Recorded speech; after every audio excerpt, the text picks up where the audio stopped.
জুমার খুতবায় আলোচনার বিষয় ইসলামে নারীর মর্যাদা ও অধিকার। বিষয়টি অনেক বড়। নির্দিষ্ট সময়ের মধ্যেই কোরআন এবং সুন্নাহ থেকে গুরুত্বপূর্ণ কিছু তথ্যবহ বিষয় আলোচনা করার জন্য চেষ্টা করব ইনশাআল্লাহ। ওমা তাওফীক ইল্লা বিল্লাহ, আলাইহি তাওয়াক্কালতু ওয়া ইলাইহি উনীব। এই ব্যাপারে মুসলিম জাহানের খলিফা উমর ইবনুল খাত্তাব রাদিয়াল্লাহু আনহু তিনি একটি কওল ব্যক্ত করেছেন, মান লাম ইয়ারিফিল জাহিলিয়া লাম ইয়ারিফিল ইসলাম। যে ব্যক্তি জাহিলি যুগ সম্পর্কে জানে না, সে ইসলাম সম্পর্কেও জানে না।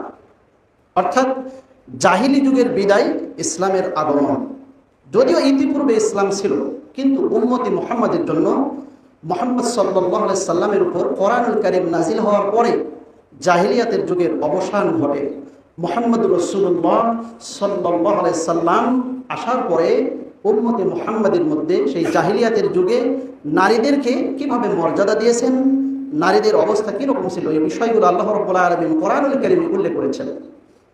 আমরা যদি একটু লক্ষ্য করি, নারীদেরকে ইহুদিরা মর্যাদা দেয়নি, নারীদেরকে খ্রিস্টান ধর্মে মর্যাদা দেয়নি, নারীদেরকে হিন্দু ধর্মে যথাযথ মর্যাদা দেয়নি। কেবলমাত্র ইসলামী নারীদেরকে যথাযথ মর্যাদা দিয়েছে। যদিও বর্তমান সময়ে আমাদের এই ফিতনার যুগে নারীদের অবস্থা অত্যন্ত ভয়াবহ। তো এহেন পরিস্থিতিতে এরকম অবস্থা থেকে সত্যিকারের মর্যাদা, সত্যিকারের অধিকার ফিরে পেতে হলে আল্লাহ রাব্বুল আলামিনের নির্দেশিত পথ এবং পদ্ধতির দিকে আমাদেরকে যেতে হবে। যদি আমরা যেতে পারি, তাহলে সত্যিকারের মর্যাদা এবং অধিকার প্রত্যেকটা নারী পেয়ে যাবে ইনশাআল্লাহ। তো নারীর মর্যাদার ক্ষেত্রে আল্লাহ রাব্বুল আলামিন কোরআনুল কারীমে বলেন, ওয়াইদা বুশিরা আহাদুহুম বিল উনসা যাল্লা ওয়াজহুহু মুসওয়াদ্দান ওয়া হুয়া কাযীম। জাহিলিয়াতের যুগে এমন একটা অবস্থা ছিল, যেই সময় কারো ঘরে যদি একটি মেয়ে সন্তান জন্মগ্রহণ করত, তাহলে তার অবস্থা হতো এরকম, যাল্লা ওয়াজহুহু মুসওয়াদ্দান ওয়া হুয়া কাযীম। তার চেহারা, তার মুখ এরকম হতো, রূপ রং এত পরিবর্তন হয়ে যেত যেন সে বিষ পান করেছে, যেন তার অপমান বোধ লাগছে, যেন পৃথিবীতে বেঁচে থাকা তার জন্য অসম্মানজনক হয়ে যাচ্ছে। ইয়া তার আমিনাল কওম, কওমের লোক যখন এরকম অবস্থা দেখতো তাদের মাঝে থেকে, আমি ইয়াদুসু, তখন সে ভাবতো, আমি আইমসিকুহু আলা হুনিন আমি ইয়াদুসু ফিত তুরাব, আমি কি করব? আমি কি আমার এই মেয়েকে বেঁচে রাখবো নাকি হত্যা করব? এইভাবে একটা টেনশনের মধ্যে পড়ে যেত। অবশেষে তারা সেই মেয়েকে, জীবিত মেয়েকে হত্যা করত। আল্লাহ রাব্বুল আলামিন 16 নম্বর সূরা সূরাতুন নাহল এর 58 এবং 59 নম্বর আয়াতে এই বিষয়টি উল্লেখ করেছেন। তাহলে জাহিলিয়াতের যুগে নারীদের অবস্থা শোচনীয় ছিল। সেই অবস্থা থেকে আল্লাহ রাব্বুল আলামিন রাসূল প্রেরণ করে, কোরআনুল কারীম নাজিল করে মানুষকে সভ্যতা শিখালেন। নারীদের মর্যাদা রাসূলের মাধ্যমে আল্লাহ রাব্বুল আলামিন দিলেন। নারীদের মর্যাদা সেই সময় দিতে দিতে আল্লাহর নবী সাল্লাল্লাহু আলাইহি সাল্লাম বললেন, আল জান্নাতু তাহতা আকদামিল উম্মাহাত, মায়ের পায়ের নিচে সন্তানের জান্নাত। সুবহানাল্লাহ। তাহলে জাহিলিয়াতের যুগে নারীদের অবস্থা শোচনীয় ছিল। তারা কি হতো? তাদের মাঝে মা বোনের পরিচয় ছিল না। খুন, ধর্ষণ, হত্যা, অন্যায়, ব্যভিচার, পাপাচার এগুলো সর্বদা চলত। সেই সময়ে আল্লাহর নবী সে নারীদের অধিকার নিশ্চিত করতে করতে বললেন, মায়ের জাতি, নারী জাতি, তাদেরকে তোমরা মূল্যায়ন করো, মায়ের পায়ের নিচে সন্তানের জান্নাত। সুবহানাল্লাহ। মা বোনদেরকে বলছি, আমাদেরকে ভুলে গেলে চলবে না। আমরাই হযরত খাদিজা রাদিয়াল্লাহু আনহা, যিনি আল্লাহ নবী সাল্লাল্লাহু আলাইহি সাল্লামের নিকটে কোরআনের আয়াত নাজিল হলো, আল্লাহর নবী আয়াতে কারিমা নিয়ে কাঁপতে কাঁপতে বাসায় চলে গেলেন। হযরত খাদিজা রাদিয়াল্লাহু আনহা তাকে সান্ত্বনা দিলেন। ইসলামের শুরু লগ্নে আমরা সেই খাদিজা রাদিয়াল্লাহু আনহার উত্তরসূরি, আমরা উম্মুল মুমিনিন হযরত আয়েশা রাদিয়াল্লাহু আনহার মেয়ে, আমরা বিবি আসিয়া দুর্ধর্ষ ফেরাউনের কবলে থেকে, তার পরিবার থেকে যিনি ঈমানের উপর অবিচল ছিলেন, সেই বিবি আসিয়ার উত্তরসূরি আমরা। আমাদেরকে ভুলে গেলে হবে না। এই যুগের শ্রেষ্ঠ মানুষ, উম্মতে মুহাম্মাদের মধ্য থেকে সর্বোৎকৃষ্ট, সবচাইতে শ্রেষ্ঠ, ন্যায়পরায়ণ, আদর্শবান যিনি ব্যক্তি, তিনি হলেন হযরতে আবু বকর রাদিয়াল্লাহু আনহু। এই মা বোনেরাই, এই মায়েদের গর্ভেই হযরতে আবু বকর রাদিয়াল্লাহু আনহার জন্ম হয়েছিল, তাদের পেটেই ছিল খালিদ ইবনে ওয়ালিদ। এভাবে ইসলামী মনীষী যারা রয়েছে, ইসলামের যারা দায়ী রয়েছে, যুগে যুগে সকল নবী রাসূলদের জন্মগ্রহণের ক্ষেত্রে তারা মায়ের মাধ্যমে এসেছে। সেক্ষেত্রে হযরতে উম্মুল মুমিনিন হযরত আয়েশা রাদিয়াল্লাহু আনহা, এরকম যত আপনার প্রথম সারির মা বোনেরা রয়েছেন, অর্থাৎ সেই নবীর যুগের যেই সমস্ত মহিলা সাহাবী ছিলেন, তার মধ্যে খাদিজা বিনতে খুয়াইলিদ, রাসূল করিম সাল্লাল্লাহু আলাইহি সাল্লামের স্ত্রী উম্মুল মুমিনিন হযরত আয়েশা রাদিয়াল্লাহু আনহা, আল্লাহ রাসূল সাল্লাল্লাহু আলাইহি সাল্লামের স্ত্রী, তাদের আদর্শ আমাদেরকে ধারণ করতে হবে যদি সত্যিকার অর্থে আমরা মুসলিম ঈমানদার দাবি করি। এই আদর্শ গ্রহণ করলে সমাজে, দেশে যেই অবিচার, অত্যাচার, যেই বিশৃঙ্খলা হচ্ছে, যেই অশান্তি আমরা অনুভব করছি, দেখতে পাচ্ছি, সবগুলোই আস্তে আস্তে দূর উঠবে। সেই সময় আল্লাহ নবী সাল্লাল্লাহু আলাইহি সাল্লাম নারীর মর্যাদা, ইসলামের পূর্ণতা দিতে গিয়ে এক পর্যায়ে আল্লাহ নবী সাল্লাল্লাহু আলাইহি সাল্লাম বললেন, খায়রুল কুরুনি করনি, সমস্ত যুগের মধ্যে শ্রেষ্ঠ যুগ হলো আমি আল্লাহ নবী মুহাম্মদ রাসূলুল্লাহ সাল্লাল্লাহু আলাইহি ওয়াসাল্লামের এই যুগ। তাহলে এই জাহিলিয়াতের যুগে নারীদের মর্যাদা আল্লাহ নবী সাল্লাল্লাহু আলাইহি সাল্লাম দিয়ে আজকে আমরা সেই মুসলিম। আমরা মুসলিম হওয়ার পরে আমরা সেই পাশ্চাত্যের অনুসরণ করি, ইহুদি খ্রিস্টানদের আমরা অনুসরণ করি, যার কারণে আমাদের সত্যিকারের মর্যাদার ব্যাপারে আমরা ভুলিয়ে গেছি। আল্লাহ নবী সাল্লাল্লাহু আলাইহি সাল্লামের দরবারে জাহিলিয়াতের যুগে একজন ব্যক্তি ঈমান আনার পরে আল্লাহ নবীর কাছে এসে অভিযোগ করলেন। হাদিসটি দারিমির মধ্যে এসেছে। আল্লাহ নবী সাল্লাল্লাহু আলাইহি সাল্লামের কাছে এসে সেই জাহিলিয়াতের যুগের ঘটনা বর্ণনা করলেন। কি বললেন? তিনি বললেন, ইয়া রাসূলুল্লাহ সাল্লাল্লাহু আলাইহি সাল্লাম, আমি তো ইসলাম গ্রহণের পূর্বে মহাপাপ করেছি। আমার মেয়ে ছিল, মেয়ে যখন একটু বড় হতে লাগলো, হাসতে পারে, চলতে পারে, কথা বলতে পারে, আমি আমার এই মেয়েকে নিয়ে কুয়ার ভিতর ফেলে দিলাম। মেয়েটি বারবার বলল আব্বা আব্বা করে আমাকে ডাকলো, কিন্তু আমি তার কথার দিকে কর্ণপাত করিনি, আমি তার কথার দিকে কোনো ভ্রুক্ষেপ করিনি, আমি তাকে হত্যা করেছি। এরকম আমি কয়েকটি মেয়েকে হত্যা করেছি। ইয়া রাসূলুল্লাহ সাল্লাল্লাহু আলাইহি সাল্লাম, আল্লাহ রাব্বুল আলামিন আমাকে কি ক্ষমা করবেন? এই কথা বলতেই আল্লাহ নবী সাল্লাল্লাহু আলাইহি সাল্লাম তার এই কথা শুনে, তার এই আকুতি, তার এই মিনতি শুনে আল্লাহ নবী সাল্লাল্লাহু আলাইহি সাল্লাম নিজেই কাঁদতে লাগলেন। তখন পাশে একজন ব্যক্তি বললেন, তুমি কি রাসূল সাল্লাল্লাহু আলাইহি সাল্লামকে কষ্ট দিতে এসেছো?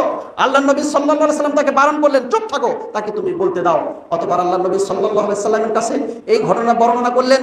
অতঃপর আল্লাহ নবী সাল্লাল্লাহু আলাইহি ওয়াসাল্লাম তাকে বললেন যে ইসলাম গ্রহণ করার কারণে ওই ব্যক্তির পূর্বের গুনাহ আল্লাহ রাব্বুল আলামিন ক্ষমা করে দেন। বলেন সুবহানাল্লাহ। তাহলে এখান থেকে বোঝা যায় জাহিলিয়াতের যুগের অবসান হয়েছে, আমরা ইসলাম পেয়েছি। তথাপিও মর্যাদা অধিকারের জন্য আমাদের দেশের অনেক মেয়েরা আমরা রাস্তায় নামি, আমরা আন্দোলন করি, আমরা আমাদের সত্যিকারের অধিকারকে ভুলে রয়েছি। এ ব্যাপারে সূরা তাকবীর 8 এবং 9 নম্বর আয়াতে আল্লাহ রাব্বুল আলামিন বলেছেন, ওয়াইদাল মাউউদাতু সুইলা, সেদিন জিজ্ঞাসিত হবে জীবন্ত পতিত মেয়েরা সেদিনকে। আল্লাহ নবী সাল্লাল্লাহু আলাইহি সাল্লাম এই বিষয়গুলো কোরআনুল কারীমে আল্লাহ রাব্বুল আলামিন উল্লেখ করেছেন।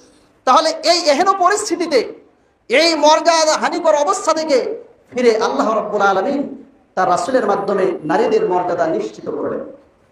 এই সময় আল্লাহ নবী সাল্লাল্লাহু আলাইহি সাল্লামের জামানায় একজন সাহাবী এসে বললেন, ইয়া রাসূলুল্লাহ সাল্লাল্লাহু আলাইহি ওয়াসাল্লাম, আমার নিকটে সবচেয়ে মা হাক্কু হুসনি সাহাবাতি, আমার নিকটে সবচাইতে বেশি সুন্দর আচরণ পাবার উপযুক্ত ব্যক্তিকে? রাসূল করিম সাল্লাল্লাহু আলাইহি সাল্লাম বললেন, ক্বালা উম্মুক, তোমার মা।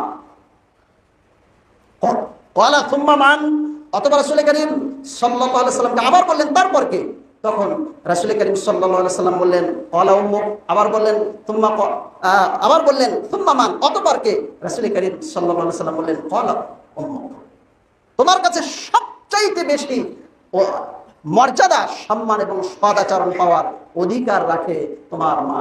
তাহলে এরপরে বলেন সুম্মা মান, অতঃপর রাসূল করিম সাল্লাল্লাহু আলাইহি সাল্লাম বললেন ক্বালা আবুকা, তোমার পিতা। তাহলে এই হাদিসে প্রথম যেই মর্যাদা, দ্বিতীয় পর্যায়ের মর্যাদা, তৃতীয় পর্যায়, অর্থাৎ প্রথম, দ্বিতীয় এবং তৃতীয়, প্রথম পুরস্কার, দ্বিতীয় পুরস্কার এবং তৃতীয় পুরস্কার মর্যাদার ক্ষেত্রে আল্লাহ রাব্বুল আলামিন মাকে দিয়ে দিলেন ক্বালা আবুকা, এবং চতুর্থ পুরস্কার অর্থাৎ চতুর্থ পুরস্কার মানে কি? সান্ত্বনা পুরস্কার পেল এখানে বাবা। তাহলে এই হাদিস দ্বারা প্রমাণিত হলো যে মায়ের মর্যাদা আল্লাহ রাব্বুল আলামিন কত উৎকৃষ্ট দিয়েছে। সম্মানিত মসজিদের মুসল্লি, তাহলে মা বোনদের মর্যাদা, নারীদের মর্যাদা আল্লাহ রাব্বুল আলামিন আমাদেরকে দিয়েছে। এই মর্যাদা আমাদেরকে ধরে রাখতে হবে। আল্লাহ রাব্বুল আলামিন যে নির্দেশ দিয়েছেন সেই নির্দেশ অনুযায়ী আমরা যদি আমাদের মতো করে মর্যাদা খুঁজতে চাই তাহলে আমরা মর্যাদা খুঁজে পাবো না। আমাদেরকে রাসূল করিম সাল্লাল্লাহু আলাইহি সাল্লামের আদর্শ আমরা যদি গ্রহণ করি তাহলেই আমরা মর্যাদা খুঁজে পাবো, তাহলে আমাদের মর্যাদা আমরা পেয়ে যাব। এরপরে আল্লাহ নবী সাল্লাল্লাহু আলাইহি সাল্লাম বললেন তোমাদের মাঝে উত্তম ওই ব্যক্তি, খয়রুকুম ওয়া খয়রুকুম লি,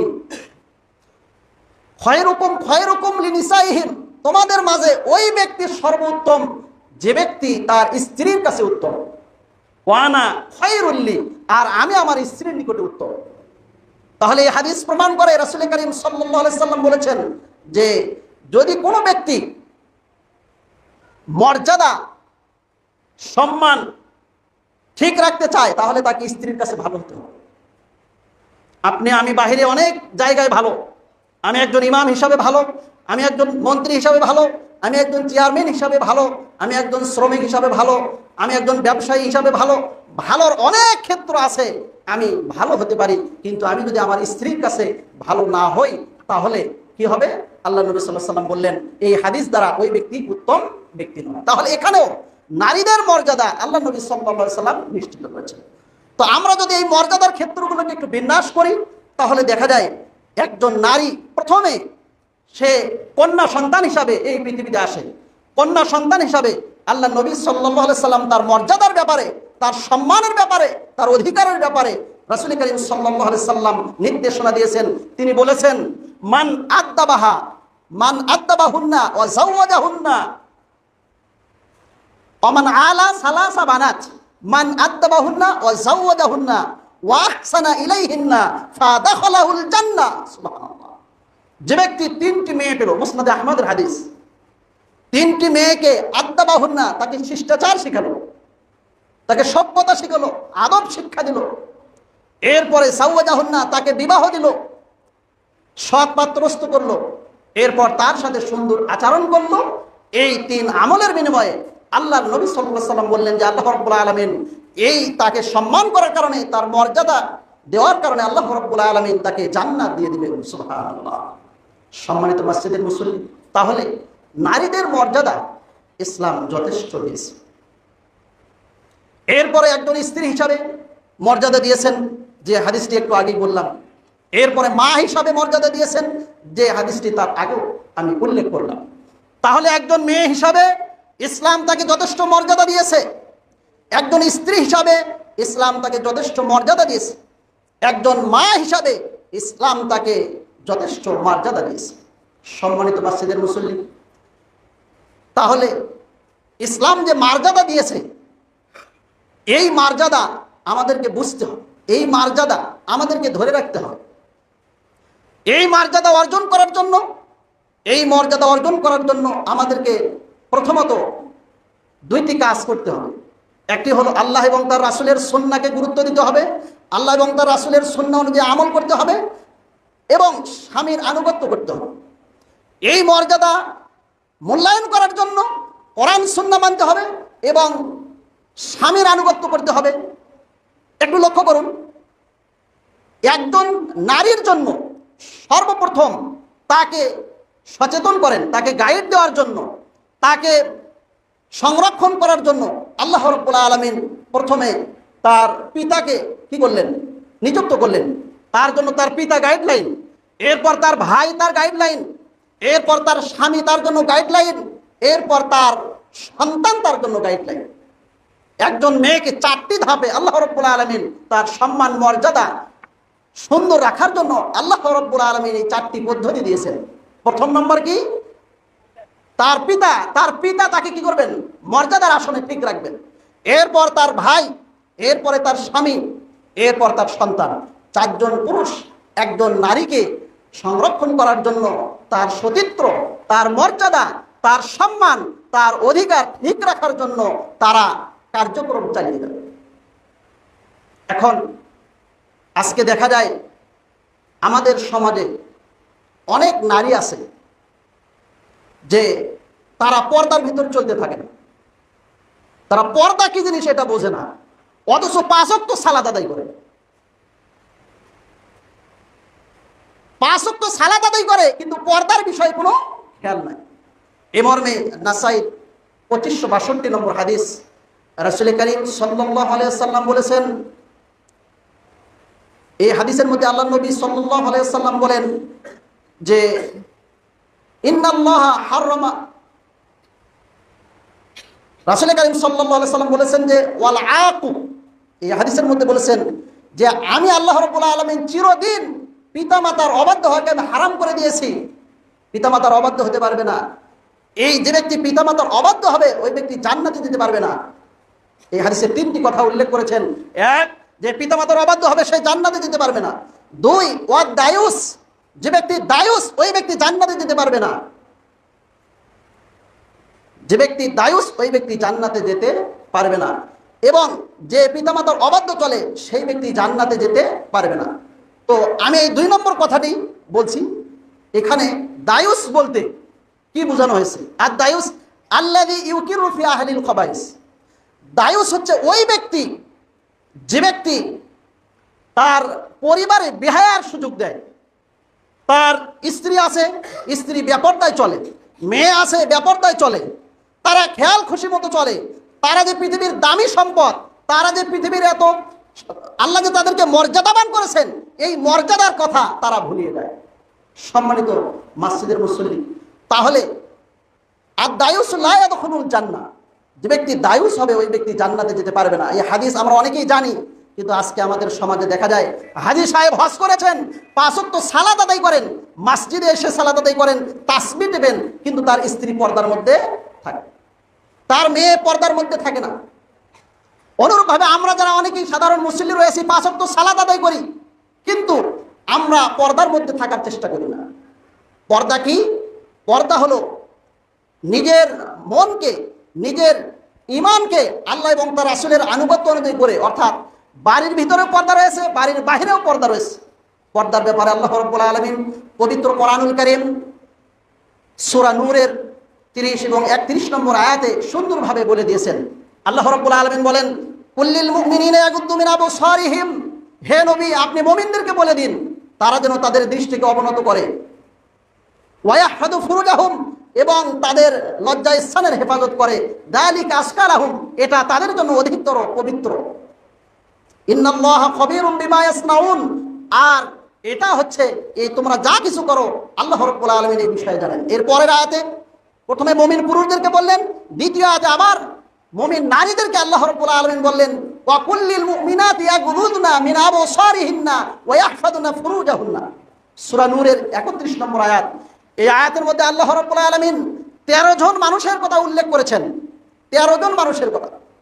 তার মধ্যে রয়েছে আপনার স্বামী, আপনার বাবা, আপনার শ্বশুর, এইভাবে আপনার নিকটস্থ স্বামীর স্থান থেকে, নিজের স্থান থেকে 13 জন ব্যক্তির কথা আল্লাহ রাব্বুল আলামিন উল্লেখ করেছেন। এটি পড়ে নেবেন কোরআনুল কারীমের আয়াত। এই 13 জন ব্যক্তির সাথে পর্দা করতে হবে, অর্থাৎ তাদের সাথে দেখা করা যাবে না।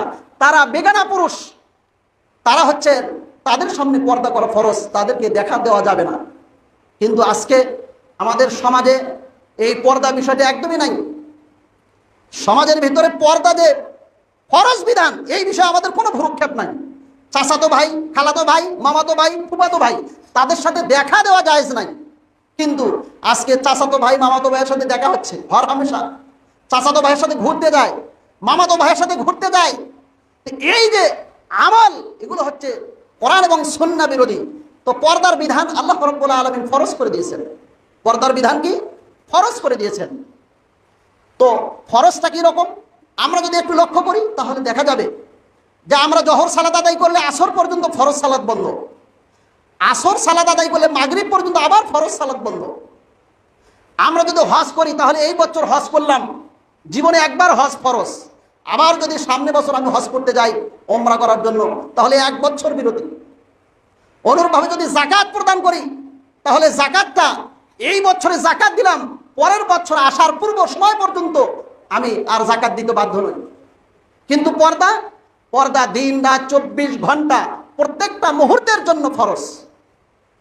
মনে রাখা ভালো হবে, ইসলামে মানুষের সর্বপ্রথম যেই পাপ হয়েছিল, সর্বপ্রথম যেই অপরাধ হয়েছিল, সেই অপরাধের শাস্তি ছিল বেপর্দা, পর্দাহীনতা। আদম আলাইহিস সালাতু ওয়াস সালাম আল্লাহর নির্দেশ ফলো করতে গিয়ে ইবলিস বা শয়তানের প্রবঞ্চনায় তিনি কি করলেন? হাদিহি শাজারা, আল্লাহ বললেন তুমি এই গাছের নিকটে যেও না, কিন্তু ইবলিস ফুসলিয়ে তাকে সেই গাছের নিকটে নিয়ে গেলেন। অতঃপর গাছের নিকটে যাওয়ার পরে আল্লাহর অবাধ্য হওয়ার কারণে আল্লাহ রাব্বুল আলামিন তাদেরকে কি করলেন? তাদের দুইজনকেই উলঙ্গ করলেন। এটা হচ্ছে আল্লাহর পক্ষ থেকে তাদের জন্য শাস্তি। আজকে নারীবাদীরা, আজকের অনেক মানুষ রয়েছে যারা মুসলিম দাবি করে, কিন্তু ইসলামের অধিকার সম্পর্কে, নারীর অধিকার সম্পর্কে না জানার কারণে আমরা বেপরদা হয়ে মাঠে রাস্তাঘাটে আমরা স্লোগান দেই, আমরা চলাফেরা করি। তাহলে সেই সময়ে আল্লাহ নবী সাল্লাল্লাহু আলাইহি সাল্লাম আমাদেরকে এই নির্দেশনা দিলেন যে আমাদেরকে কার সামনে পর্দা করতে হবে, কার সামনে যেতে হবে, কার সামনে যাওয়া যাবে, কার সামনে যাওয়া যাবে না। পর্দার ক্ষেত্রে আল্লাহ রাব্বুল আলামিন কোরআনুল কারীমে এখানে যে বিধানটি দিয়েছেন সেটা হলো কিছু লোকের সঙ্গে, যেমন স্বামীর সাথে, কোনো নারী তার স্বামীর সাথে তার তেমন কোনো পর্দা নেই। স্বামীর সাথে সে সমস্ত শরীর তাকে দেখাতে পারে, কিন্তু তার শ্বশুর, তার ছেলে, তাদের সামনেও পর্দা গুরুতর নাই। কিন্তু তাদের সামনে পর্দা হলো যেই বিষয়গুলো প্রকাশমান, যেমন মুখ, যেমন হাত, যেমন পা, এগুলো প্রকাশ করতে পারবে কার নিকটে? শ্বশুর, বাবা, ছেলে, তাদের নিকটে। কিন্তু স্বামীর নিকটে সবই সে কি রাখতে পারবে? খোলা রাখতে পারবে। এরপরে অন্যান্য যারা পুরুষ রয়েছে তাদের নিকটে পর্দার বিধান ঠিক এরকম।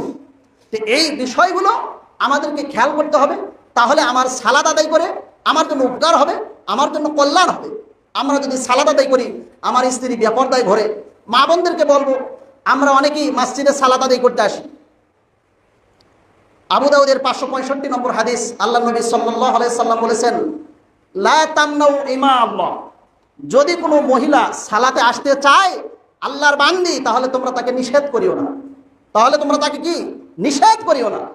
সম্মানিত মসজিদের মুসল্লি, তাহলে তারা আসবে, তাদেরকে নিষেধ করব না, কিন্তু এখানেও পর্দা আছে। অনেক মা বোনেরা আছেন তারা হাত মোজা ব্যবহার করেন না, তারা পা মোজা ব্যবহার করেন না, অথচ তাদেরকে পরপুরুষ দেখছে। তো মসজিদে আসতে গেলে বোরকা জিলবাব থাকবে, তার সাথে হাত মোজা পা মোজা ব্যবহার করতে হবে। এই আমলগুলো করে মসজিদে এসে সালাত আদায় করতে হবে।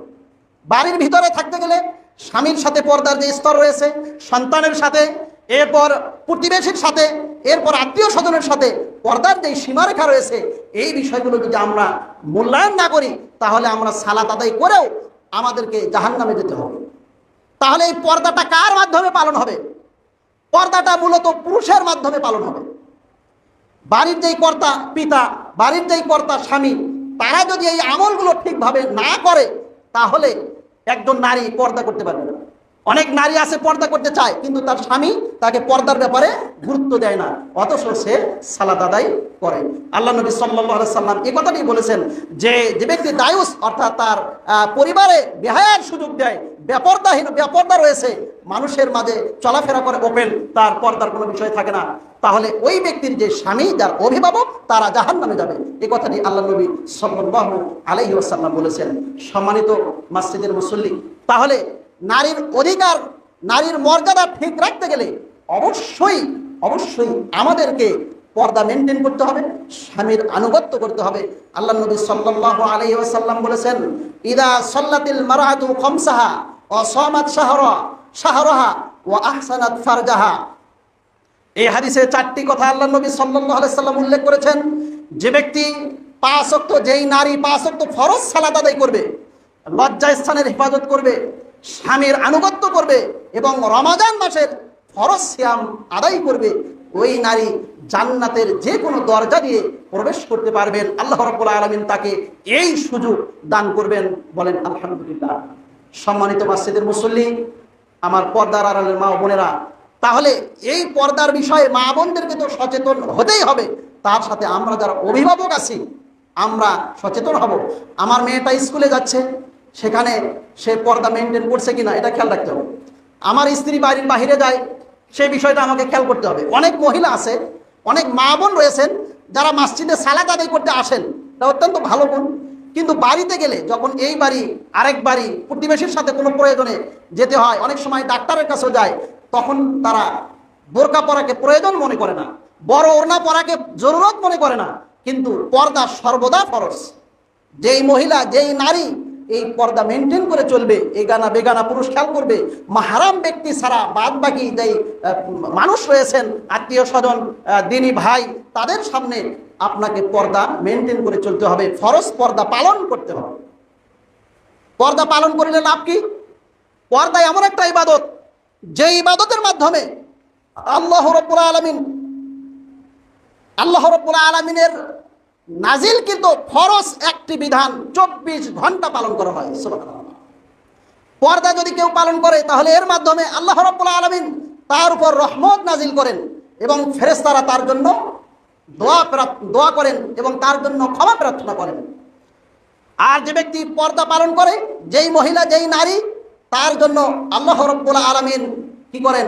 তার সৌন্দর্য অক্ষত থাকে, তার সৌন্দর্য রূপ লাবণ্য ভালো থাকে। একটু লক্ষ্য করলে দেখতে পাবেন, অনেক মানুষ, অনেক মহিলা রাস্তা দিয়ে হাঁটে, তার সাথে বোরকা নেই, বড় ভালো কোনো কাপড় নেই, সে একদম সিভিলে চলাফেরা করতেছেন, অথচ সে মহিলা মানুষ। দেখবেন ঘেমে যাওয়ার পরে তার কি অবস্থা হয়। আর যেই মহিলা বোরকা পরে, সে তার লাবণ্য, তার যে চেহারা সৌন্দর্য অক্ষুণ্ণ থাকে। এটা হচ্ছে পর্দা, ফরজ পর্দা পালন করার 3টি পুরস্কার আল্লাহ এবং তার রাসূলের পদ্ধতি অনুযায়ী। সম্মানিত মসজিদের মুসল্লি, পর্দার আড়ালের মা বোনেরা, এই জন্য পর্দার ব্যাপারে স্বামী এবং পিতাকে যেমন সচেতন হতে হবে, মা বোনদেরকেও সচেতন হতে হবে। আমি মসজিদে আসলাম, খুতবা শুনলাম, পর্দার ব্যাপারে বিধান জানলাম, আমার যারা প্রতিবেশী আছে, আমার যারা দিনী বোন রয়েছে, তাদেরকে এই বিষয়ে মেসেজ দিতে হবে। আমরা যদি এইভাবে গতানুগতিক চলতেই থাকি, তাহলে ইসলাম পেলাম, আদর্শ পেলাম, নারীর অধিকার পেলাম, কিন্তু আমরা জান্নাতের অধিবাসী হতে পারবো না। আমাদের কারণে আমাদের স্বামীরা দায়ুস হবে, আমরা পর্দা লঙ্ঘন করার কারণে অপরাধী হব। আল্লাহ রাব্বুল আলামিন আমাদেরকে জাহান্নামে দিবেন। এই জন্য মসজিদের সম্মানিত মুসলিম প্রিয় দিনী ভাই বোন, সকলের কাছে আমার উদাত্ত আহ্বান থাকবে, আসুন আমরা 5 ওয়াক্ত সালাতের পাশাপাশি আমরা যেন এই পর্দার বিষয়টি আমরা যেন খেয়াল করি। আমাদের এই দেশে অনেক মানুষ আছে, অনেক মেয়ে আছে, সে তার দুলাভাইয়ের সাথে ঘোরে। দুলাভাইয়ের সাথে ঘোরা তো ইসলামী শরীয়তে জায়েজ না। এই বিষয়গুলো যদি আমরা খেয়াল না করি তাহলে আমরা ক্ষতিগ্রস্ত হব। আল্লাহ রাব্বুল আলামিন আমাদেরকে কবুল করুন, বলি আল্লাহুম্মা আমিন। তাহলে ইসলামে নারীর মর্যাদা দিয়েছে। নারীর মর্যাদা হলো ঘরের ভিতরে থাকার মাধ্যমে। সূরা আহজাব 33 নম্বর সূরা 32 নম্বর আয়াতে আল্লাহ রাব্বুল আলামিন 33 নম্বর আয়াতে বলেছেন, 32 এবং 33 নম্বর আয়াতে বলেছেন, ওয়াকরনা ফি বুয়ুতিকুন্না ওয়ালা তাবাররাজনা তাবাররুজাল জাহিলিয়াতিল উলা। হে নারীগণ, তোমরা জাহিলি যুগের নারীদের মতো নিজেকে প্রদর্শনী করিও না।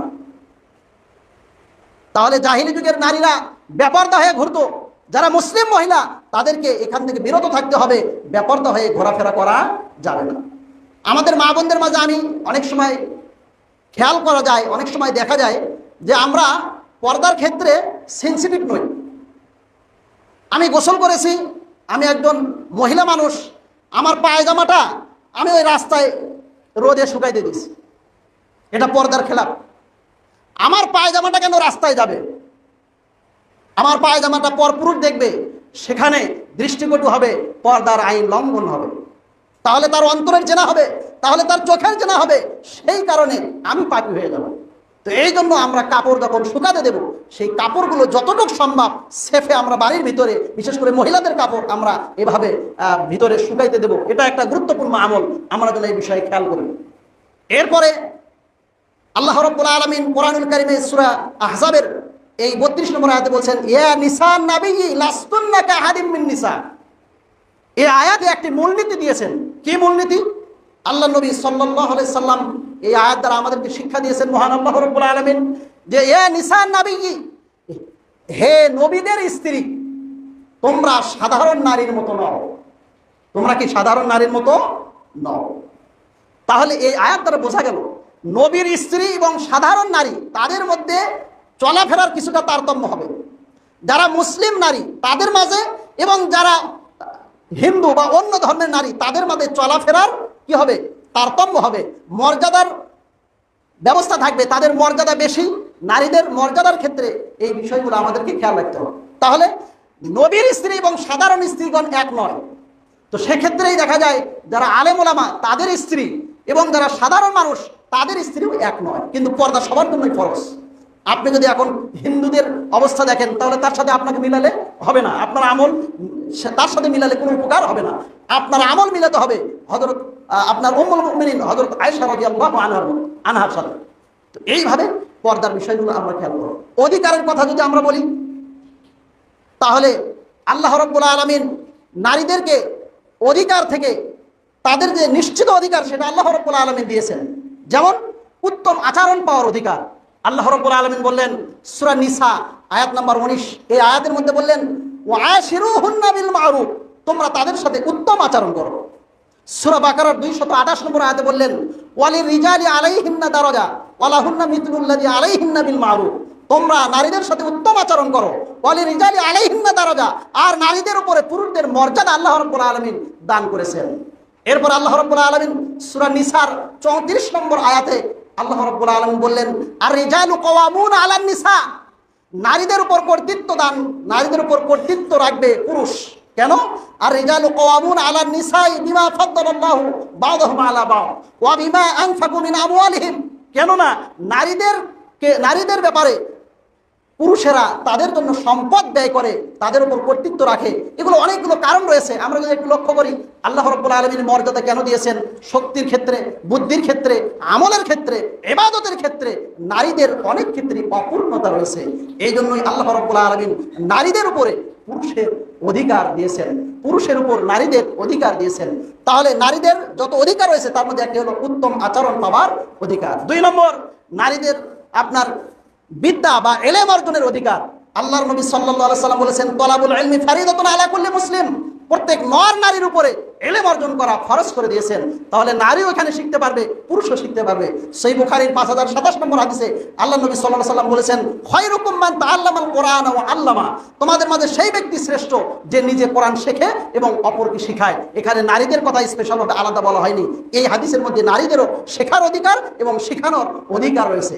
এরপরে সম্পদের ক্ষেত্রে তাদের অধিকার রয়েছে। সূরা নিসার 11 নম্বর আয়াতে সন্তানের অধিকারের কথা রয়েছে। সূরা নিসার 12 নম্বর আয়াতে স্ত্রীর সম্পদের অধিকারের কথা রয়েছে। আল্লাহ রাব্বুল আলামিন বলেছেন ইউসিকুমুল্লাহু ফি আওলাদিকুম, আল্লাহ এটা ফয়সালা করে দিয়েছেন যে নারী হিসাবে অর্থাৎ মেয়ে হিসাবে সম্পদ পাবে 1 ভাগ আর ছেলে হিসাবে সম্পদ পাবে 2 ভাগ। তাহলে মেয়ে যা পাবে তার ডবল হলো আপনার ছেলে পাবে।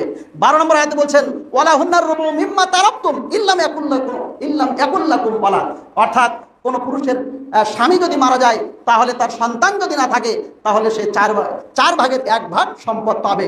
সন্তান থাকলে তখন আলাদা মাসালা চলে আসবে। সম্মানিত মুসলিমবিন্দু, তাহলে আমরা সম্পদের অধিকার নারীকে ইসলাম দিয়েছে এটা আমরা জানতে পারলাম। আপনার স্ত্রী আছে, স্ত্রীকে আপনি কি তার সাথে আপনি কিভাবে আপনি তার যত্ন করবেন বা তাকে সম্মান করবেন, তার ভরণ পোষণ কিভাবে দিবেন, এ ব্যাপারে আল্লাহ রাব্বুল আলামিন কোরআনুল কারীমের মধ্যে বলছেন ওয়ামাতিউহুম আলাল মুসি কদারু, অর্থাৎ তুমি তাকে ভরণ পোষণ দিবে তোমার সাধ্য অনুযায়ী। এভাবে বলতে গেলে অনেক সময় লাগবে। তো আমি আপনাদের কাছে বলতে চাই ইসলাম নারীর মর্যাদা এবং ইসলাম নারীর অধিকার নিশ্চিত করেছে। এই জন্য আমরা ফিরে আসি সূরা নূরের 31 নম্বর আয়াতের শেষে আল্লাহ রাব্বুল আলামিন বলছেন ওয়াতুবু ইলাল্লাহি জামিআন আইয়ুহাল মুমিনুন, হে ঈমানদার নারী এবং পুরুষ তোমরা ফিরে আসো পর্দার বিধানের কাছে তোমরা ফিরে আসো, আল্লাহর আইনের কাছে তোমরা ফিরে আসো, তাহলে কি হবে? জামিআন, সকলে তোমরা ফিরে আসো, লাআল্লাকুম তুফলিহুন, তোমরা সকলেই সফল হয়ে যাবে।